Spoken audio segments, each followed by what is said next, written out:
Olá, boa noite! No Repórter Canção Nova deste domingo, você confere uma série de reportagens especiais um mês depois da tragédia em Brumadinho. Os moradores da cidade que sofrem o trauma de perder familiares, amigos e parentes. Veja também como os mitos sobre vacinas atrapalham as campanhas de imunização. Carreta de mamografia, prevenção contra o câncer de mama acontece o ano inteiro. O desemprego no país aumentou nos últimos 3 meses e o número de empreendedores é o maior da série histórica. Em catequese, Papa Francisco fala de coerência na vida cristã para santificar o nome de Deus. O Repórter Canção Nova começa agora.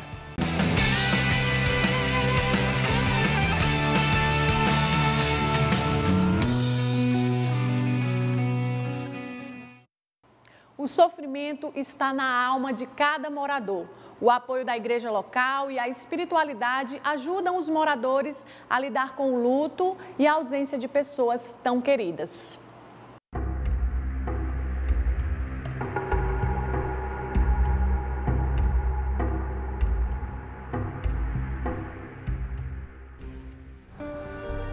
O trem, cheio de minério, atravessa a cidade. Passa quase despercebido por dentro do município de Brumadinho. Não importa o destino da carga. Agora, boa parte das atenções se volta para o alto, em silêncio. Um bem mais precioso foi levado após o rompimento da barragem da mina do Córrego do Feijão. A vida de centenas de moradores, a maioria da cidade. Na igreja matriz de São Sebastião, a fé reforça a esperança. É como se a cidade montanhosa se transformasse em um imenso vale de lágrimas. O número de mortes e desaparecidos oscila dia após dia. O peso da dor, de tão enorme, trem nenhum consegue comportar. Não dá para mensurar, não, para medir, não. A gente até se sente muito ferido, às vezes, com algumas posturas de mídia, por exemplo, pessoas que até estão ligadas diretamente, empresários, outros, até meios de comunicação, pela forma com que expõem as coisas, como se fosse algo assim, passou Brumadinho, agora então vamos para outra coisa. Não passou, é uma ferida profunda na natureza e no coração das pessoas.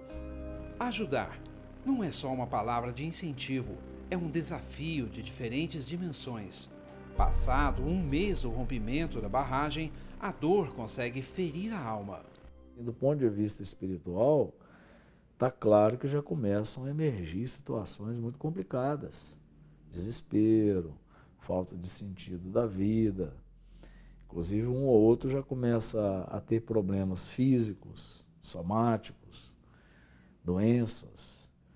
Outro dia um padre disse, nós sepultamos uma senhora que faleceu pós-tragédias, provavelmente, ou quase certamente, já impactada, um problema cardíaco, e ela veio a falecer. Então essas coisas têm uma extensão muito grande no coração do nosso povo. A cidade perdeu quase 1% dos moradores. A dimensão da tragédia também trouxe outros, dispostos a ajudar a curar as feridas. Entre eles, Dom Vicente. O bispo auxiliar da Arquidiocese de Belo Horizonte parece ter nascido em Brumadinho. A distância física seria uma outra tragédia para nós, igreja, né? Distância, porque a presença, ela não se faz só com ideias, né? Seja qual for a necessidade, em Brumadinho há uma igreja de braços abertos. A igreja teve um papel fundamental no auxílio aos moradores da cidade que perderam familiares, parentes, amigos desde o rompimento da barragem de Brumadinho. Essa ajuda se deu em 2 frentes. A primeira, a espiritual. A segunda, a social. Desde que a tragédia atingiu a cidade, começaram a chegar doações de todas as partes do país.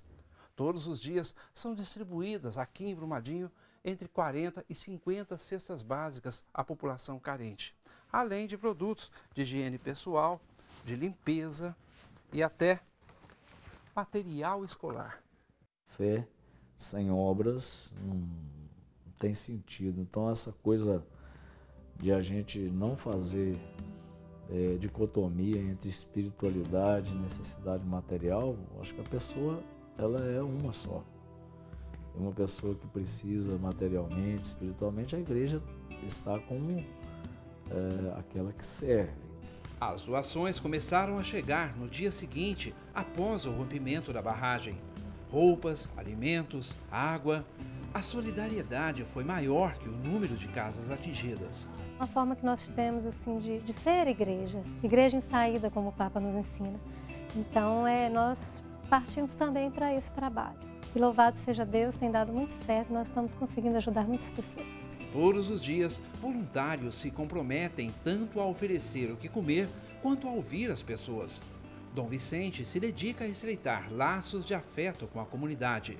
Se a morte transformou a cidade, há quem tenha encontrado forças no canto. Comecei a cantar na igreja com meu sogro. Eu conheci ele primeiro, cantei com ele na igreja. E aí, depois de um tempo, eu conheci o Gustavo e a gente tinha esse laço muito forte. Em abril, Gabriela e Gustavo completariam 6 anos de namoro. O casal havia planejado noivar no próximo ano e depois, assim que possível, se casar. Gustavo era mecânico de manutenção da Vale. A confirmação da morte do namorado não afetou só o que já se havia construído no passado. Afetou no meu futuro, digamos, porque a minha vida inteira era planejada ao lado do meu namorado. Então, é como se agora eu não tivesse caminho para seguir, porque todos os planos, todos os projetos eram ao lado dele. Gabriela cantava na missa ao lado de Gustavo. Também era salmista. A morte do namorado não a fez se sentir magoada com Deus. Não foi ele que nos deu isso, né? Ele está do nosso lado chorando a nossa dor com a gente e triste também por ver que tudo que ele deu de belo, o homem veio, pôs a mão e não soube cuidar. Medo de cantar novamente, mas quando achou que não havia mais nada a fazer, Deus, misteriosamente, revelou sua força. A gente foi celebrar a missa de 7º dia e eu não ia cantar, mas aí, como eu sempre fazia, a gente ficou ali do lado dos músicos e aí me passaram o microfone e falaram assim, você aguenta. E eu estava tão forte que eu aguentei cantar até a última música.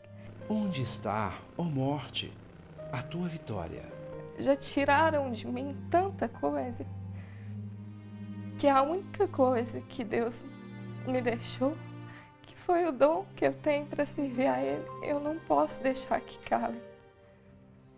Não posso. Pode ser pesada e longa a viagem, mas para quem segue o caminho de Deus, morte nenhuma o desviará.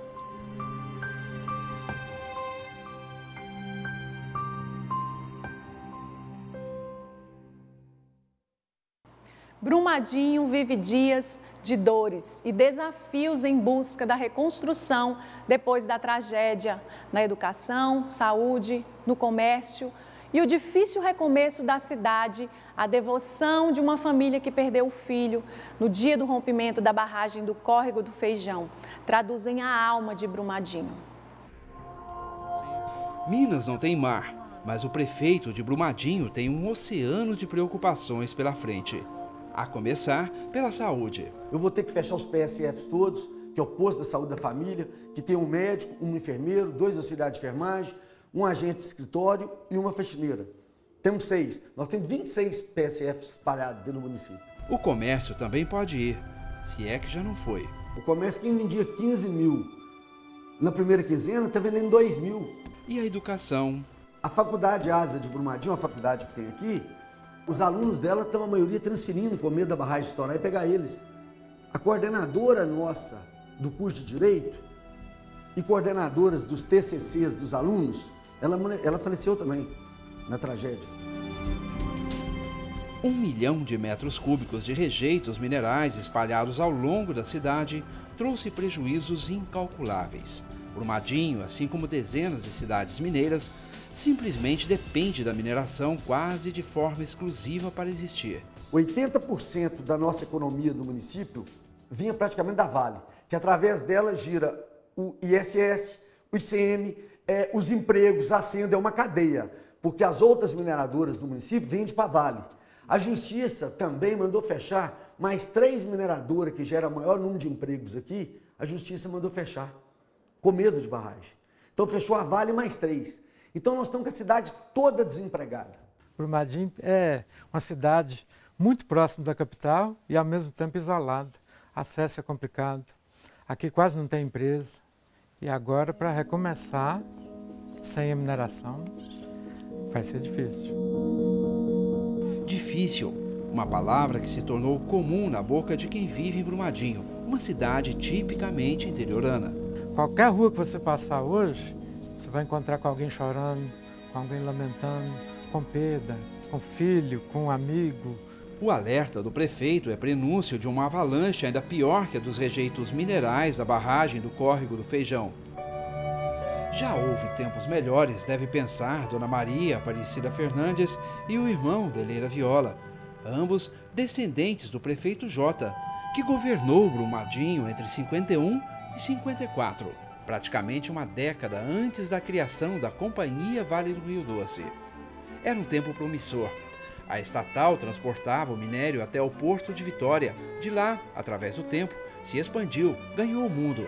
Em 6 de maio de 97, foi privatizada pelo governo de Fernando Henrique Cardoso em leilão que arrecadou 3 bilhões e 300 mil reais, embora com reservas minerais estimadas em 100 bilhões. A ocorrência do ouro atraiu os bandeirantes e aí se deu praticamente a formação do estado de Minas Gerais. Peito de aço e coração de ouro, diria um mineralogista a respeito da área. O ouro, grande atrativo de imigrantes em 1693, fez a população do país saltar de 300 mil habitantes para 3 milhões e 300 mil em apenas 100 anos. Mas o minério de ferro, foi o segundo ouro de Minas Gerais. Está presente em tudo. O ferro está presente em toda a indústria, em toda a cadeia, né? Principalmente a indústria automobilística, mas a nossa linha branca de eletrodomésticos, ou seja, o aço é imprescindível. Tão imprescindível quanto o cuidado, não somente com a extração, quanto também com a localização de suas barragens, afinal, o ser humano pode se alojar logo abaixo delas. É preciso compreender que os primeiros povoados surgiram ainda durante o ciclo do ouro. O ciclo da mineração, quando chegou, já encontrou essas casas devidamente constituídas. Daí o fato de existirem barragens iguais a essa acima do nível das casas. Por isso, quanto mais Edgar pensa no assunto, mais percebe a sorte que teve. Ele conseguiu se aposentar cedo na Vale. Tem apenas 54 anos. Trabalhou com supervisão de combustíveis na empresa por quase 20 anos. Eu poderia perfeitamente estar lá, mas aí quando o meu tempo já dava, a gente vai cansando, uma rotina, muitos anos. Mesmo assim, ainda correu riscos. Ele agora trabalha como agregado numa empresa de transporte de produtos para a Vale. Em 2 pontos desse trajeto que a gente utiliza, foi tomado pela lama. A gente poderia perfeitamente estar passando naquele momento. O oceano de preocupações do prefeito de Brumadinho só não é maior que o de muitas famílias como a de Mário, o pai de Gustavo, o namorado da Gabriela. O filho se foi durante o rompimento da barragem do Córrego do Feijão. Os minutos que Mário passou logo depois da informação do momento da tragédia foram angustiantes, algo semelhante a um pesadelo. A cidade começou a ficar meio que louca, sabe? A polícia visando aqueles serviços de alto-falante. E a primeira coisa que veio na mente foi ligar para ele. Isso foi mais ou menos uns 10 para 1 da tarde, mais ou menos. A gente começou e não atendia. E eu pedia a todo momento, por favor, me atenda, deixava mensagem, nada. O desespero levou Edgar, filhas e genro até a barragem. Depois de horas vendo toda a destruição, concluíram que deveriam aceitar a perda do filho. Na volta para casa, algo misterioso aconteceu. Um cheiro de rosas invadiu o carro, de uma forma tão assintosa, mas tão gostoso aquele perfume. Eu falei para ela, Nossa Senhora mostrou onde ele está nesse momento, que já estava nos braços dela. E quando meu pai perguntou, Aline, você está sentindo? Eu falei, tô, pai. É como se tivesse quebrado um vidro de perfume dentro do carro. E aí meu pai parou, desligou o carro e abriu as janelas. Então o carro foi tomado de um cheiro muito forte de rosa. E o mais incrível... Estava no carro eu, meu esposo, meu pai, minha irmã e meu primo, que foi com a gente, que faz até medicina. A gente levou para, se caso achasse alguém ferido, e ele não sentiu. O corpo de Gustavo foi encontrado somente 15 dias depois da tragédia. A graça divina ajudou a família a suportar toda a espera. Saber que Deus está com a gente e através de Nossa Senhora mandou esse recado tão bonito, é o que faz a gente levantar todos os dias e não desistir. Resistir, apesar da dor, apesar dos desafios. Há muito que se aprender por detrás dessa tragédia.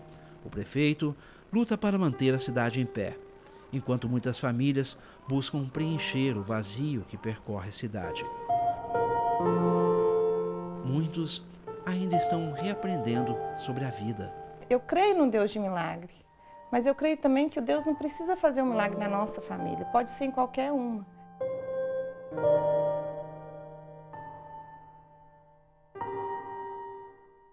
O trabalho de resgate em Brumadinho nunca parou desde a tragédia de pouco mais de um mês. Na terceira e última reportagem da série A Alma de Brumadinho, o trabalho incansável dos bombeiros e o combustível em forma de cartas. São mensagens que abastecem o ânimo e revigoram a esperança dos familiares das vítimas. Tudo absolutamente tranquilo em mais um dia de trabalho nas proximidades da mina do Córrego do Feijão. Até que... não é uma imagem fácil de se ver. 25 de janeiro de 2019, meio-dia e 28, daquele alto onde se avista um barranco, ouviu-se um grande impacto. Testemunhas afirmam ter visto primeiramente uma nuvem de poeira e depois uma onda de lama. Em menos de 30 segundos, ela percorreu cerca de 800 metros, trazendo dentro de si centenas de vidas. Começava a ser escrita, neste momento, uma nova história que poucos gostam de contar. Heitor tem apenas 5 meses, uma criança adorável. Era o sonho realizado de Dayana de ser mãe. Era. Dayana tirou os 3 meses de licença maternidade a que tinha direito e mais um de férias. Voltou ao trabalho na Vale na sexta-feira, dia 25 de janeiro. Poderia ter voltado depois do fim de semana. Na segunda-feira, bastava um telefonema para o chefe, ele deixava ela voltar na segunda. Quando tem que acontecer, né? Aconteceu. Hoje, exatamente hoje, Dayana completaria 33 anos de idade. O sonho realizado agora é sorriso e música aos olhos dos tios durante o dia. O pai mora aqui do lado, Leonardo, dorme com o papai e vem ficar durante o dia com a gente. Dia desses, Branca recebeu uma carta, singela carta. Sei que algum parente seu morreu, mas não desista dos seus sonhos. Uma escola em São Paulo pediu aos alunos para enviar uma série de cartinhas aos parentes das vítimas de Brumadinho. Eu sei que você vai superar isso. Essa pessoa que você perdeu vai estar em um lugar melhor. Os alunos de escolas locais de Brumadinho também fizeram o mesmo. Endereçaram as cartas para os bombeiros. Elas ficam diariamente expostas no painel e no varal improvisado dentro da base operacional instalada no Córrego do Feijão. Não há quem passe por ali sem dar atenção. À medida que o tempo vai passando e a gente vai se desgastando e se cansando, né? A tendência é que a gente fique mais desmotivado. E cada carta, né, cada demonstração de carinho, tanto da comunidade como das crianças, para nós é muito importante. Em atividade há 24 anos no Corpo de Bombeiros, o Tenente-Coronel Ângelo é um dos comandantes dos 140 homens empenhados dia a dia no resgate de corpos de desaparecidos. Um trabalho árduo, heróico, como afirmam as cartinhas. Como a gente lida com o sofrimento e com a morte diariamente, né? Essa percepção de que a vida tem importância, de que pequenas coisas são importantes, é muito grande. E com certeza nos aproxima mais de Deus também. Há pouco mais de 30 dias, a morte chegou de forma rápida e avassaladora. De onde a gente se encontra, é possível ter noção da força dessa correnteza de lama. Aqui atrás, uma edificação foi destruída. Em seguida, árvores, aliás, centenas de árvores foram derrubadas com ondas de quase 15 metros de altura de lama. Até mesmo ferros não resistiram a essa força. Lá na frente, bombeiros, 140 deles se dedicam diariamente a descobrir as vítimas dessa tragédia. Tragédias dessa natureza já ocorreram em anos anteriores. Os rompimentos de barragens já causaram enormes estragos ambientais e, o pior, mataram. Em 1986, foi em Itabirito. Em 2001, em Nova Lima, além de forte prejuízo ambiental. Cataguases, zona da Mata Mineira, rios comprometidos e centenas de milhares de moradores afetados por falta de água tratada. 2007, em Miraí, também zona da mata, milhares de casas e moradores desalojados. 2014, Itabirito, uma pessoa morreu. 2014, novamente em Itabirito, rompimento de barragem de rejeitos e 3 operários mortos. 2015, Mariana, forte desastre ambiental, morte de 18 pessoas e uma desaparecida. 2019, finalmente, Brumadinho, centenas de pessoas, entre mortas e desaparecidas. De quem é a culpa? A demora da justiça em julgar acidentes de grandes proporções, como o de Brumadinho, preocupa. Nós podemos colocar uma linha aí que compara todos esses desastres com perdas de vida na impunidade. Então, as nossas instituições, elas têm que aprender a saber usar a lei de modo mais justo. Um cenário tão grandioso quanto desolador.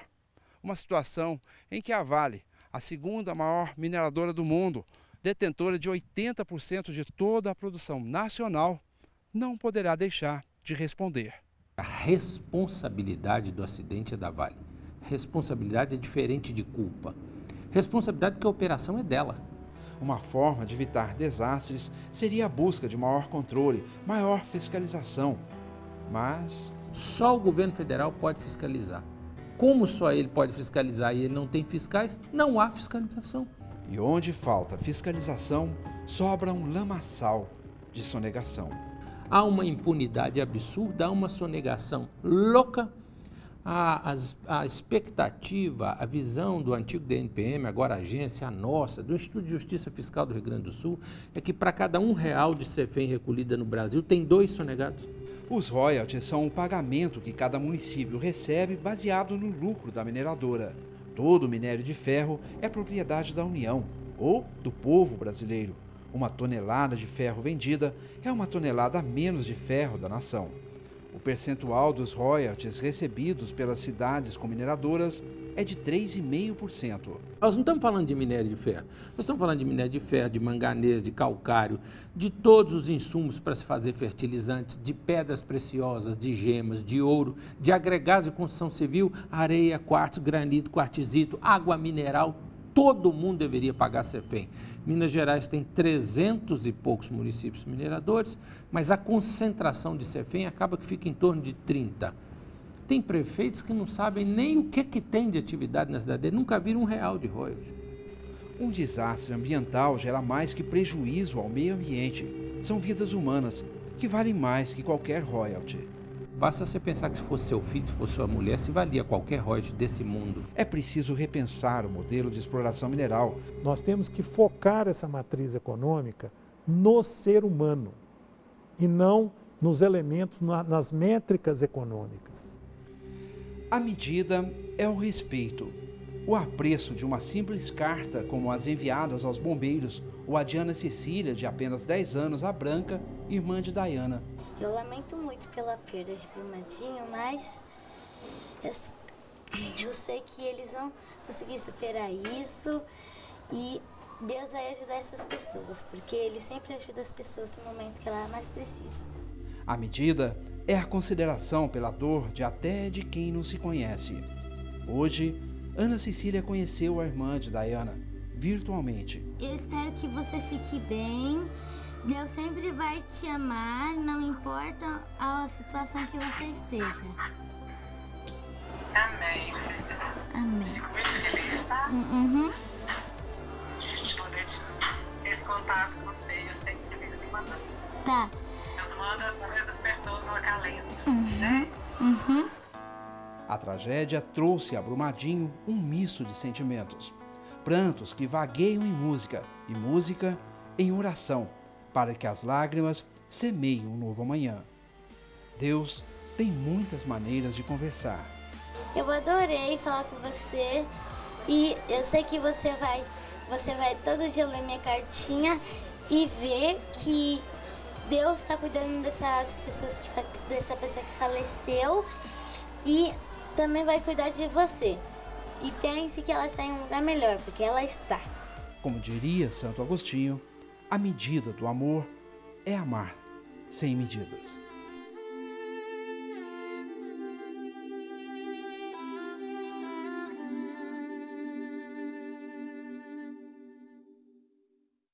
A seguir, projeto Mulheres de Peito. 4 carretas percorrem diferentes regiões do estado de São Paulo o ano inteiro, realizando exames de mamografia na luta de combate ao câncer.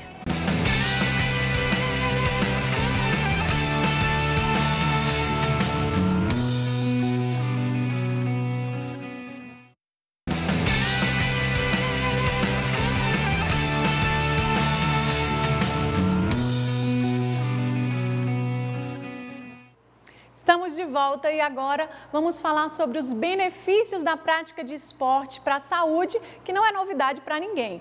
Mas mais do que melhorar a saúde física, o esporte pode levar a caminhos conhecidos por muitos para-atletas. Isabela tinha 6 anos quando o sarampo tirou sua visão e transformou sua vida. Há 10 anos, outra mudança, agora com o esporte, que chegou por causa da saúde e com ele os títulos. Nas Paralimpíadas do Rio, em 2016, Isabela ficou com a medalha de bronze no lançamento de discos. Se na época lá, 10 anos atrás, alguém falasse assim, a Isabela ia ser medalhista em alguma Paralimpíadas, eles iam rir. Então, tipo assim, nem eu me permitia sonhar isso, e se falasse isso com alguém, eles iam rir, porque ninguém via esse potencial em mim, né? Foi só os anos mesmo que foi mostrando. Agora, no Centro de Treinamento Esportivo da UFMG, que se tornou centro de referência paralímpico, ela intensifica o trabalho de olho no degrau mais alto das Paralimpíadas de 2020. O Centro de Treinamento Esportivo da UFMG já é um legado dos Jogos Rio 2016, né? Então, na época, os atletas paralímpicos britânicos fizeram a adaptação aqui antes de ir para o Rio 2016.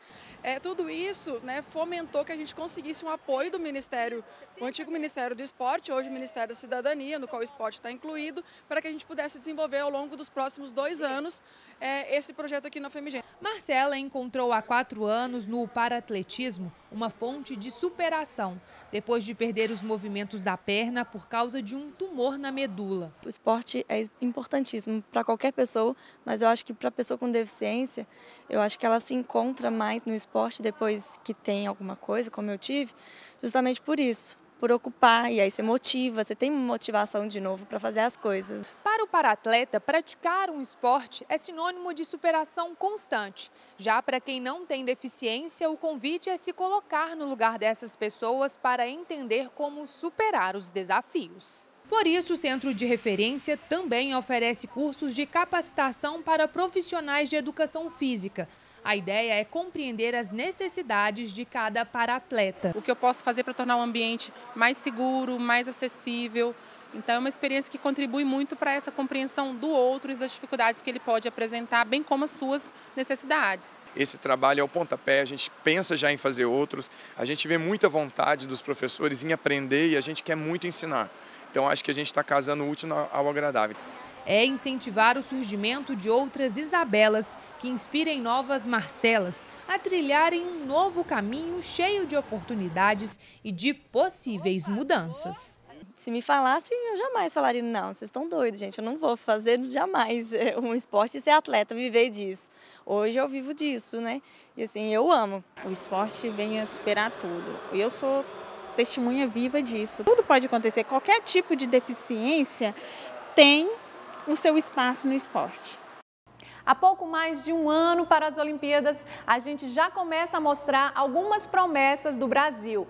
Entre os novos esportes incluídos nos Jogos está o BMX Freestyle, uma modalidade do ciclismo que a gente vai conhecer agora. Vai encarar o desafio? Esses são Cauã Madonna e Gabriel do Reis, duas promessas do Brasil no BMX Freestyle, ou estilo livre. Foi essa modalidade do ciclismo que a garotada conheceu na cidade paulista de Lorena. O que você achou de conhecer o Gabriel e o Cauã? Achei legal. Por quê? Eles são radical, ficam fazendo manobras, essas coisas. Eles são gente simpáticas. Eles podem estar fazendo o que for, eles param para conversar com a gente. No bate-papo, alguns conselhos. Estudem, sejam bom aluno. Mas a criançada quer mesmo é experimentar. O que você aprendeu aqui hoje? Fazer manobras. Andar de bike fazendo manobra é mais gostoso? Sim. E não é difícil? Não. Madonna, 24 anos, iniciou no esporte há 10 na sua cidade natal, São José dos Campos, São Paulo. Tinha 2 rampas de terra na beira de um campo de futebol. E aí eu vi uns meninos pulando ali de bicicleta e resolvi começar a dar uns pulos também. Não sabia nem que esse esporte tinha um nome, que se chamava BMX Freestyle. Comecei a pular, me identifiquei com o esporte e graças a Deus estou aqui até hoje. Do Race, 24 anos, natural de Lorena, São Paulo, pratica o esporte desde quando ainda era só uma brincadeira na infância. Foi aquela velha história, amor à primeira vista. Eu olhei uma pessoa andando de bike e falei, nossa, eu quero isso para minha vida. BMX é a abreviação de Bike Motocross. Surgiu nos Estados Unidos na década de 70. As crianças têm uma história com esse esporte. Os pequenos, querendo imitar os pilotos de motocross, começaram a adaptar as manobras na bicicleta. Nasceu então a modalidade que vai estrear nas Olimpíadas de 2020. O ciclismo olímpico é disputado em 5 modalidades. A estreante, BMX Freestyle Park, é a prova disputada em rampas com obstáculos. O competidor faz 2 voltas de 1 minuto cada e recebe a pontuação. Entre os melhores do Brasil, Cauã Madonna é o segundo da lista. Se os Jogos Olímpicos fossem agora, ele estaria classificado. Tenho um sonho de estar lá nas Olimpíadas, né? E poder representar eu, a minha família, cada pessoa brasileira e o Brasil muito bem, né? Então a expectativa é enorme e se Deus quiser a gente vai chegar lá. Gabriel do Race está na 8ª posição, mas pode subir no ranking até as Olimpíadas. É uma satisfação enorme, né? Poder representar o nosso Brasil lá fora. Guardem esses nomes, afinal, Tóquio está logo ali, como num pulo.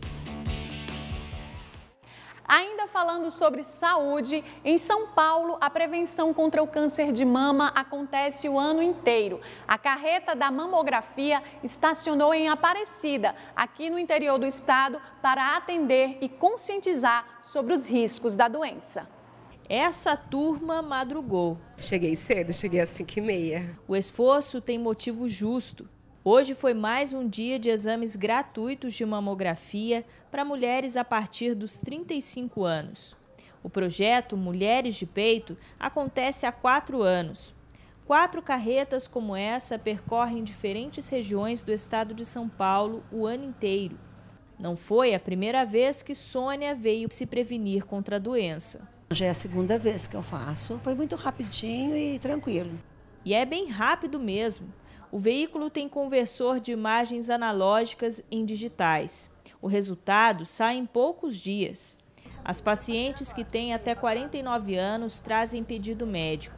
E as que possuem mais idade precisam só da identidade e da carteirinha do Sistema Único de Saúde. O câncer de mama ainda é a 2ª principal causa de morte no mundo. No Brasil, dados do INCA revelam que só no ano passado, quase 60 mil mulheres foram diagnosticadas. A Andréia perdeu a mãe há 2 meses justamente por um câncer de mama. É difícil, por isso que a gente tem que prevenir. Eu estava esperando 2 anos já pela prefeitura, daí aqui é rapidinho. Até o final do programa, no dia 7 de março, os profissionais aqui da carreta esperam atender 500 mulheres. Muitas aproveitam a oportunidade para fazer mais um exame. Mas para algumas, essa é a chance da vida. Dona Maria é um desses exemplos. Aos 67 anos, veio fazer sua primeira mamografia. Eu achava que não precisava, apesar que eu sou auxiliar de enfermagem, mas então eu achava, eu não preciso, comigo não vai acontecer, né? Mas eu acho que a gente tem que fazer, deveria ter feito. Minutos depois do exame, lá estava ela, ostentando um sorriso de alívio. Por hoje, a saúde está em dia. Foi ótimo, eu não imaginava que ia ser tão bom assim. O resultado, se Deus quiser, vai dar certo? Vai dar, se Deus quiser, vai dar tudo certo. A Organização Mundial da Saúde emitiu um alerta para o aumento de casos de sarampo no mundo. Entre os motivos para as campanhas não atingirem a meta de vacinação estão as fake news. As notícias falsas geram dúvida e criam mitos e muita gente deixa de se vacinar. O Brasil voltou a se preocupar com doenças como o sarampo. Ela estava eliminada, mas no ano passado, 10.300 casos assustaram o país. O surto atingiu 11 estados. 2019 está só no começo e o vírus continua em circulação. Essa questão de você ter entrada de populações não vacinadas é o caso da população da Venezuela, em grande problema. Nós estamos contristados com a situação dessa população, mas ela entra com baixas coberturas vacinais. E aí pega a doença, passa a doença para alguém desprotegido. A disseminação de notícias falsas nas redes sociais atinge também as campanhas de vacinação e assusta a população. Na campanha contra a febre amarela, realizada em 2018, Rita não quis tomar a vacina. Porque muitas pessoas estavam falando que estava tendo reações. E aí eu não tomei, não deixei o meu menino tomar e não incentivei o meu esposo a tomar. Dados do Ministério da Saúde revelam que cerca de 37 milhões de pessoas no Sudeste e 13 milhões no Sul do país ainda não se vacinaram contra a febre amarela. A procura por vacinas nos postos está abaixo da meta.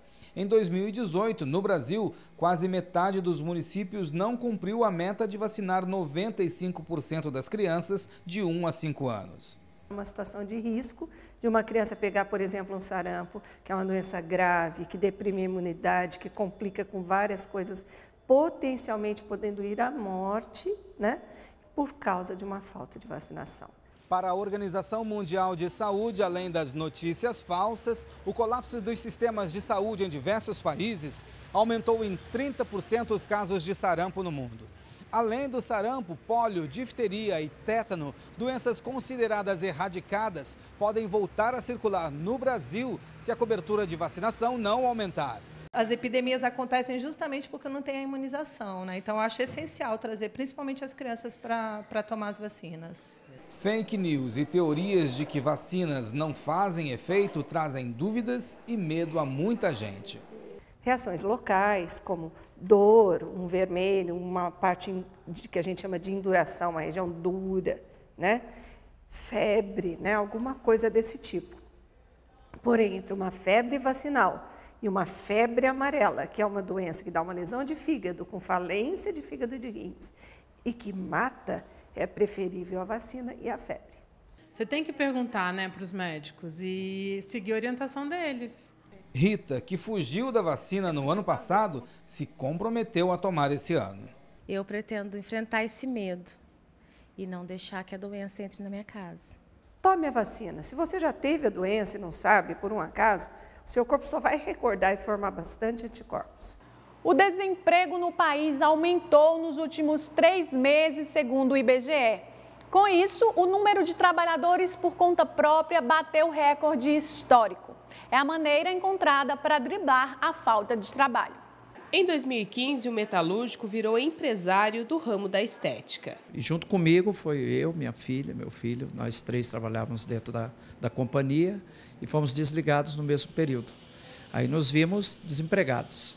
A ideia da filha empregou a família toda. Tínhamos que fazer alguma coisa porque a vida não para, né? Não para por aí, a gente tem muito pela frente. Cada um assumiu parte do negócio como responsabilidade e graças a Deus nós estamos indo aí para o 4º ano de negócio. A opção deles foi a franquia, mas quem quer investir no negócio próprio pode contar com o Sebrae, que oferece um serviço de orientação. O empreendedor por oportunidade é aquele que vislumbra, né? Ele tem uma ideia na cabeça e ele vai atrás daquela ideia para botá-la em prática. O por necessidade é aquele que não tem muita opção. Empreender foi a saída encontrada por muitos brasileiros para criar o próprio emprego.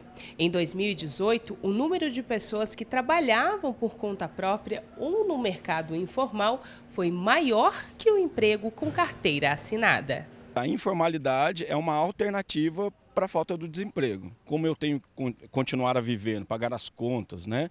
Os estudos dos filhos, eu preciso achar um mecanismo alternativo. Nos últimos 3 meses, 291 mil pessoas aumentaram a lista dos trabalhadores por conta própria, totalizando 23.900.000. A fila do desemprego ganhou mais 318 mil pessoas e agora soma 12.700.000, de acordo com dados do IBGE divulgados nesta quarta-feira. Para quem está esperando uma vaga... Capacitação sempre, porque quando voltar o crescimento, voltar as aberturas de vaga, eu posso retornar ao mercado de trabalho. Lembra do metalúrgico que um dia se viu sem trabalho? Agora, ele oferece emprego dentro da disponibilidade da empresa. É na crise que surgem as novas oportunidades. Às vezes nós precisamos desse empurrão da necessidade para nós criarmos novas portas de oportunidades. O calor dos últimos dias pode provocar danos a aparelhos eletrônicos, como tablets, celulares e computadores. O desempenho dos equipamentos e a vida útil das baterias de aparelhos expostos ao calor intenso pode ser reduzida. O calor do verão está tão intenso que o celular da Márcia quis entrar na piscina. Sequei ele, desliguei tudo certinho, mas ali para mim eu já fiquei em desespero. Não dá assistência para a gente quando é dano líquido, né? Então foi onde eu fiquei mais apavorada. Será que vou ter que comprar outro aparelho agora? As altas temperaturas contribuem para situações de risco e ainda a vida útil de alguns equipamentos. No verão, a procura pela manutenção de celulares e outros aparelhos eletrônicos aumenta. O índice é alto por esquecimento de aparelhos dentro de veículos, entendeu? Que causa o derretimento da cola, pode danificar também a placa e também tem a incidência de queda de água, né, e chuva.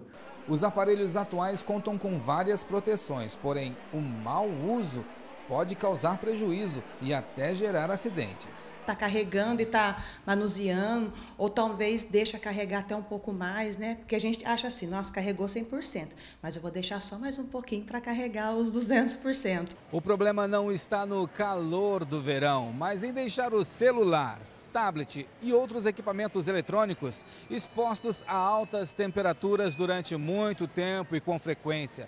Isso pode reduzir a vida útil dos equipamentos e cedo ou tarde os estragos vão aparecer. É problema só na hora de carregar, a bateria fica superaquecida. Prejudicou um pouquinho o celular, né? Tive que trocar. O que você pode fazer para diminuir a temperatura é desligar o Wi-Fi, o 3G e a geolocalização do aparelho. A bateria, a gente dá dica aos clientes para sempre botar para carregar e quando completar os 100% desligar. A Márcia já sabe, eletrônicos e água não combinam. Ele mergulhou, mas graças a Deus ele voltou. O Papa Francisco presidiu a catequese na última quarta-feira na Praça de São Pedro. Ele retomou as reflexões do Pai Nosso e falou da coerência na vida do cristão como forma de santificar o nome de Deus. As temperaturas de primavera resolveram invadir a reta final do inverno na Cidade Eterna. E literalmente de um dia para o outro o sol brilhou mais forte e os termômetros chegaram aos 20 graus. Um convite a ir para a praça. E já que o clima está assim, a catequese voltou hoje para a Praça de São Pedro. Depois de mais de um mês recebendo os fiéis na Sala Paulo VI, o Papa Francisco os recebeu hoje na conhecida rainha de todas as praças de Roma. local marcado por grandes encontros entre os papas e o povo de Deus. E quando tem sol, fica ainda mais fácil encontrar nosso povo brasileiro por aqui, o que é sempre uma festa. Essa alegria toda de Valéria não é só porque o clima tá bom. A gente também veio esperando ficar dentro de uma sala fechada. E até o Papa, quando ele entrou, ele comentou: hoje é um dia especial, estamos todos na praça. Para nós, depois dessa experiência, vai ser para sempre para mim. Eu só tenho gratidão no coração, só gratidão. Na reflexão de hoje, o Papa falou dos pedidos, dos desejos que apresentamos a Deus na oração do Pai Nosso. Explicou que essas súplicas estão divididas. As 3 primeiras estão ligadas ao mistério divino e as 4 seguintes à nossa humanidade.